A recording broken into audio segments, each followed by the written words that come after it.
তো প্রিয় ছাত্রছাত্রী, চ্যানেলে সবাইকে স্বাগত জানিয়ে শুরু করছি আরও একটি গুরুত্বপূর্ণ হেল্পফুল ভিডিও। আজকে আলোচনা করব উচ্চ মাধ্যমিক তৃতীয় সেমিস্টারের সংস্কৃত বিষয়ের একটি গুরুত্বপূর্ণ কবিতা, যোগ ও কর্মসু কৌশলম। তো তোমরা নিশ্চয়ই সিলেবাস জেনে গেছো। তোমাদের একটি কবিতা রয়েছে, যোগ ও কর্মসু কৌশলম, এবং এই কবিতার তোমাদের 10টি শ্লোক পাঠ্যাংশে রয়েছে। তো আজকে মোটামুটি 5 থেকে 6টি শ্লোক আলোচনা করব তোমাদের জন্য। তো যোগ ও কর্মসু কৌশলম শুরু করার পূর্বে কিছু গুরুত্বপূর্ণ কথা রয়েছে যেগুলো তোমাদের এমসিকিউতে খুবই প্রয়োজনীয়। যেমন যোগ ও কর্মসু কৌশলম এই পাঠ্যাংশের লেখক হচ্ছেন মহর্ষি কৃষ্ণ দ্বৈপায়ন বেদব্যাস, যিনি মহাভারত রচনা করেছেন। এবং আমাদের যোগ ও কর্মসু কৌশলম এই পাঠ্যাংশের যে উৎস সেটা হচ্ছে মহাভারতের ভীষ্ম পর্বের অন্তর্গত তোমাদের যে 25 থেকে 42তম অধ্যায় রয়েছে 18টি, সেই 18টি অধ্যায়ের মধ্যে কর্মযোগ এবং জ্ঞানযোগ থেকে 5টি 10টি শ্লোক আমাদের পাঠ্যাংশের মধ্যে কিন্তু রয়েছে।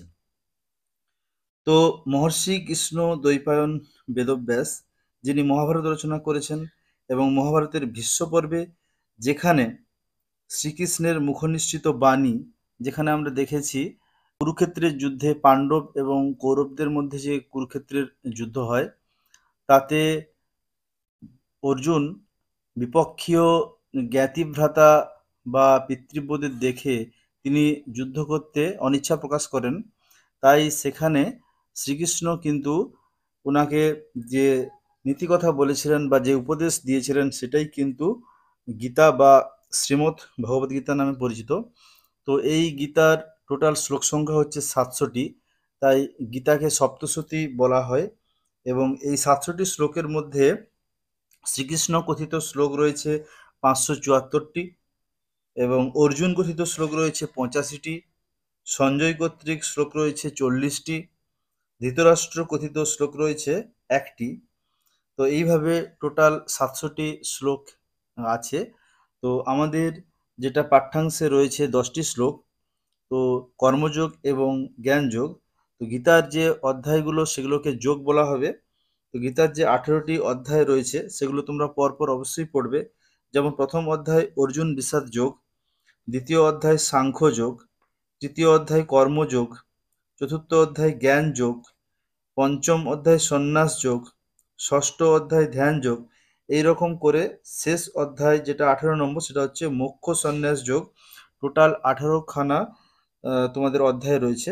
তো আমাদের তৃতীয় অধ্যায় কর্মযোগ এবং চতুর্থ অধ্যায় জ্ঞানযোগ থেকে টোটাল আমরা 10টি শ্লোক পড়ব। তো তোমাদের পাঠ্যাংশের যে প্রথম শ্লোকটি রয়েছে সেটি কিন্তু কর্মযোগ থেকেই নেওয়া হয়েছে, এবং কর্মযোগের 6 নম্বর শ্লোক। এটা তোমাদেরকে মনে রাখতে হবে যে এই শ্লোকের উৎস কোনটা, কোনখান থেকে নেওয়া হয়েছে, এটা কিন্তু খুবই গুরুত্বপূর্ণ। তো আমরা একদম চলে যাচ্ছি শ্লোকে। তো তোমরা দেখো, প্রথমেই রয়েছে কর্মেন্দ্রিয়াণি সংযম্য য আস্তে মনসা স্মরণ ইন্দ্রিয়ার্থান বিমূঢ়াত্মা মিথ্যাচার স উচ্যতে। তো এইভাবে তোমাদের শ্লোকটি রয়েছে। তো অন্বয় করতে হবে প্রথমে, য কর্মেন্দ্রিয়াণি সংযম্য মনসা ইন্দ্রিয়ার্থান স্মরণ আস্তে স বিমূঢ়াত্মা মিথ্যাচার উচ্যতে। তো এইভাবে এখন আমরা কাটা কাটা একটু মানে দেখে নেব। যেমন কর্মেন্দ্রিয়াণি সংযম্য য আস্তে মনসা স্মরণ, এই যে পদটি রয়েছে কর্মেন্দ্রিয়াণি, এই শব্দটি কিন্তু খুবই গুরুত্বপূর্ণ। কারণ এই কর্মেন্দ্রিয়াণি থেকে কিন্তু তোমাদের অনেক প্রশ্ন আসবে। যেমন কর্মেন্দ্রিয় কয়টি? না, কর্মেন্দ্রিয় হচ্ছে জ্ঞানেন্দ্রিয় 5টি, যেমন চক্ষু কর্ণ নাসিকা জিহাতক। আবার তার মধ্যে কর্মেন্দ্রিয় রয়েছে 5টি, বাক পানি পাদ পায়ু উপস্থ।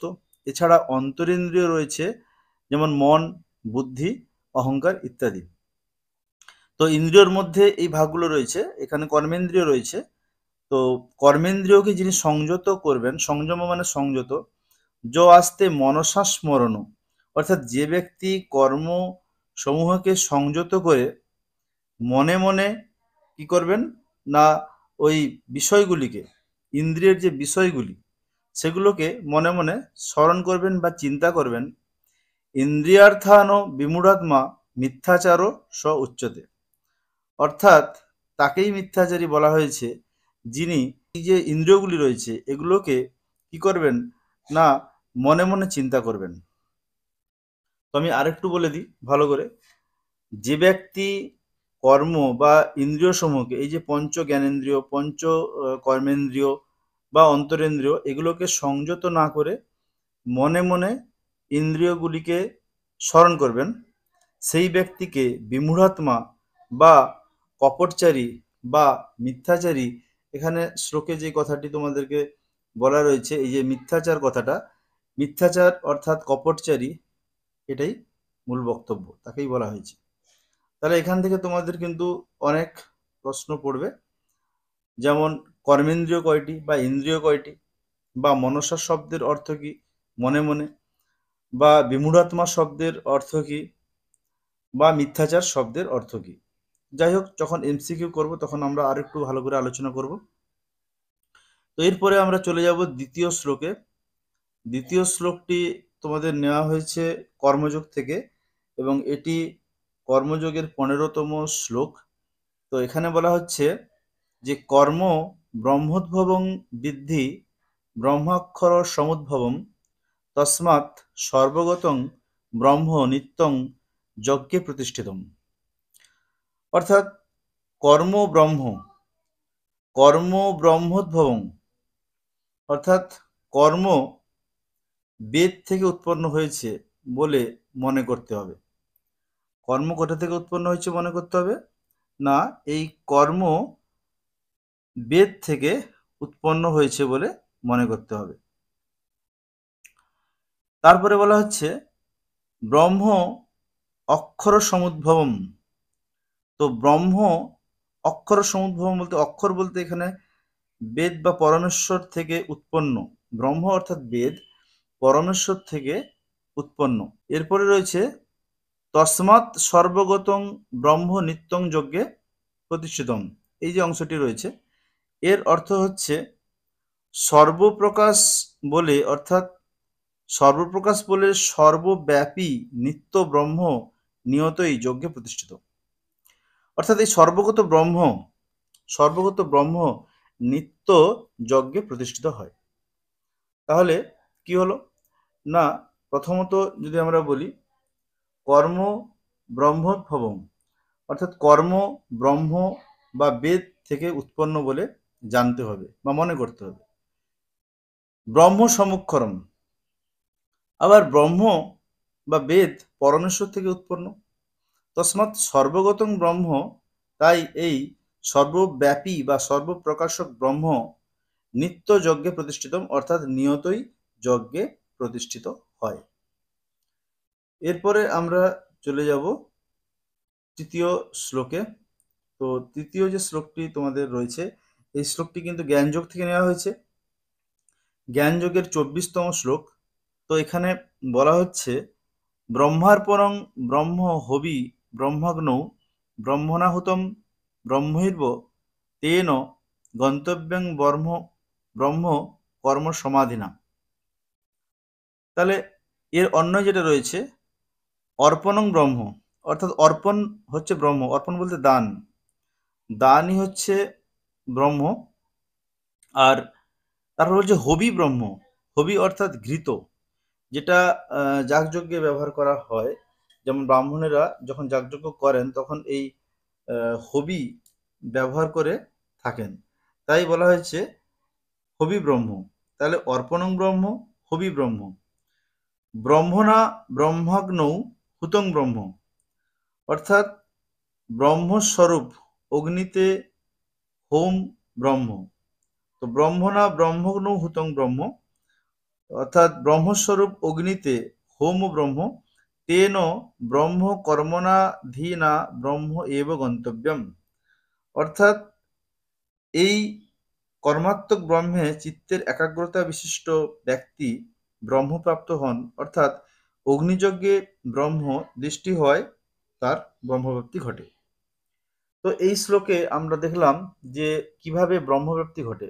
আবার একবার বলছি, যেমন ব্রহ্মার্পণং অর্পণং ব্রহ্ম, অর্থাৎ অর্পণ বা দান ব্রহ্ম, হবি ব্রহ্ম, হবি বলতে ঘৃত, যার ভগবানের উদ্দেশ্যে যে ঘৃত আমরা যাগযজ্ঞে দিই সেই হবি, হবি হচ্ছে ব্রহ্ম।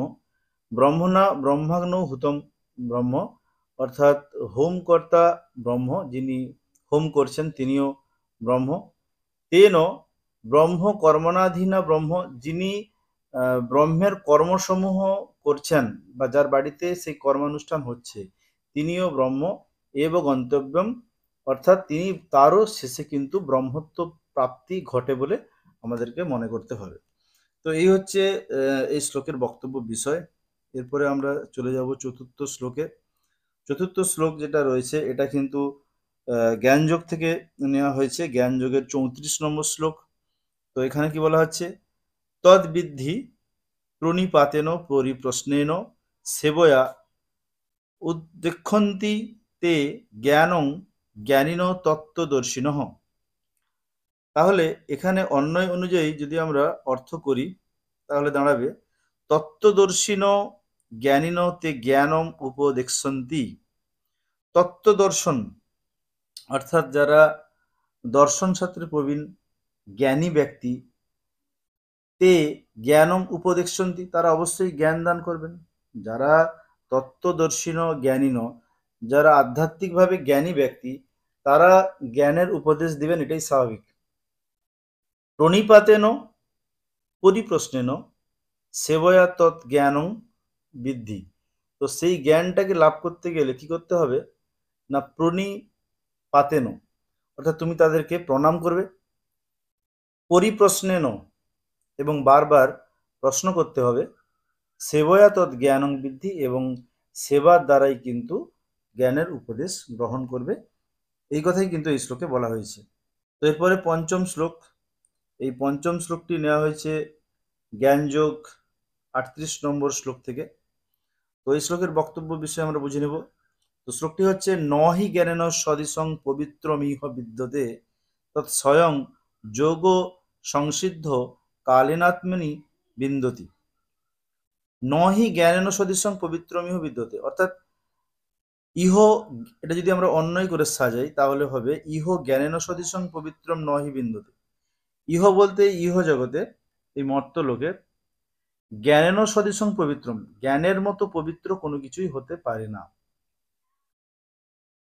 তৎ স্বয়ং যোগ সংসিদ্ধ কালেন আত্মনি বিন্দতি, অর্থাৎ জ্ঞানের মতো যদিও কিছু পবিত্র হতে পারে না, তাই যোগসিদ্ধ ব্যক্তি যথাকালে সেই জ্ঞান নিজের অন্তঃকরণে নিজেই লাভ করে থাকেন বলে এই শ্লোকে বলা হয়েছে। শ্লোকটি আবার একবার বলছি, নহি জ্ঞানেন সদৃশং পবিত্রমিহ বিদ্যতে, অর্থাৎ জ্ঞানের মতো পবিত্র কোনো কিছুই এই জগৎ সংসারে হতে পারে না। তৎ স্বয়ং যোগ সংসিদ্ধ কালেন আত্মনি বিন্দতি, অর্থাৎ যোগের দ্বারাই কিন্তু সেই জ্ঞান লাভ করা সম্ভব। এরপরে আমরা পরের শ্লোকে চলে যাব, 6 নম্বর শ্লোক। তো জ্ঞানের উপায় বলা হলো, এবারে জ্ঞান কিভাবে লাভ করা যায়, জ্ঞান লাভের অধিকারী কারা, এই শ্লোকে কিন্তু সেটাই বলা হচ্ছে। বলা হচ্ছে কি না, শ্রদ্ধাবান লভতে জ্ঞানং তৎপর সংযতেন্দ্রিয় জ্ঞানং লব্ধা পরাং শান্তিম অচিরেনাধি গচ্ছতি। তো শ্রদ্ধাবান লভতে জ্ঞানম, এই শ্লোকটি তোমাদের ষষ্ঠ শ্লোক নেওয়া হয়েছে জ্ঞানযোগ থেকে, জ্ঞানযোগের 39 নম্বর শ্লোক। তো শ্রদ্ধাবান লভতে জ্ঞানম, শ্রদ্ধাবান ব্যক্তি কিন্তু জ্ঞান লাভ করে থাকেন। তৎপর সংযতেন্দ্রিয়, এবং যারা ইন্দ্রিয়কে সংযত করেছেন, যত্নশীলভাবে ইন্দ্রিয়কে সংযত করেছেন, শ্রদ্ধাবান এবং ইন্দ্রিয়কে সংযমের প্রতি, ইন্দ্রিয়কে সংযত করলেই কিন্তু জ্ঞান লাভ সম্ভব। পরের লাইনে বলা হচ্ছে, জ্ঞানং লব্ধা পরাং শান্তিম অচিরেনাধি গচ্ছতি, জ্ঞান লাভ করে পরম প্রশান্তি আসে, দিব্য জ্ঞান লাভ করলে পরম প্রশান্তি আসে, এবং সেটার শান্তি অনুভব সে ব্যক্তি নিজেই করতে পারে। এই শ্লোকের বক্তব্য হচ্ছে এটি। তো যাই হোক, তোমাদের 6টি শ্লোক পড়ালাম। এর পরের আরেকটি পার্টে কিন্তু আর 4টি শ্লোক আমি তোমাদেরকে পড়িয়ে দেব। তো সেগুলো পড়ানোর পরে তোমাদেরকে কিন্তু অতি অবশ্যই এর থেকে যে এমসিকিউ গুলো আছে সেগুলো কিন্তু আলোচনা করব। তাই সবাই সঙ্গে থেকো।